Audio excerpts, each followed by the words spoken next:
கரூர் மாவட்டம் வெள்ளியணை பெரியகுளம் விவசாய சங்கத்தின் சார்பிலே இன்றைய தினம் மாபெரும் பொதுக்கூட்டம் ஒன்று நடைபெற்றது. வெள்ளியணை பெரியகுளத்திற்கு கடந்த 50 ஆண்டுகளாக தண்ணீர் வரவே இல்லை. அரசாங்கத்தால் குடகனாறு நீர்த்தேக்கம் கட்டி அதன் மூலம் 52 கிலோமீட்டர் வாய்க்கால் வெட்டி வெள்ளியணை பெரியகுளத்திற்கு பாசன வசதி செய்து கொடுத்தார்கள். ஆனால் அதிலே தண்ணீர் வரவே இல்லை.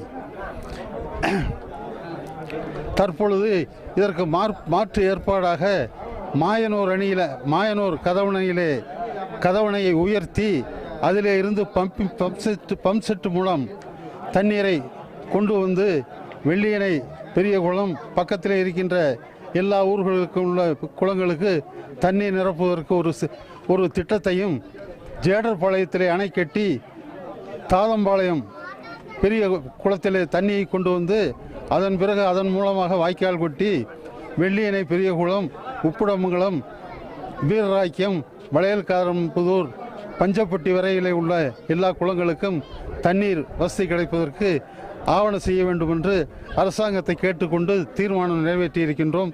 அரசாங்கம் கண்டிப்பாக செய்து கொடுக்கும் என்று பரிபூர்ணமாக நாங்கள் எதிர்பார்க்கின்றோம். எப்படிப்பட்ட போராட்டத்தை நடத்துகிறீர்கள்? எப்படி ஆட்கள்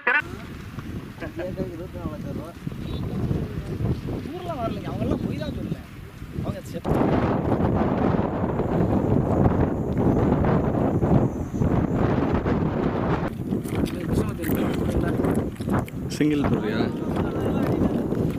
மரமெல்லாம் வெட்டி வச்சுக்கல.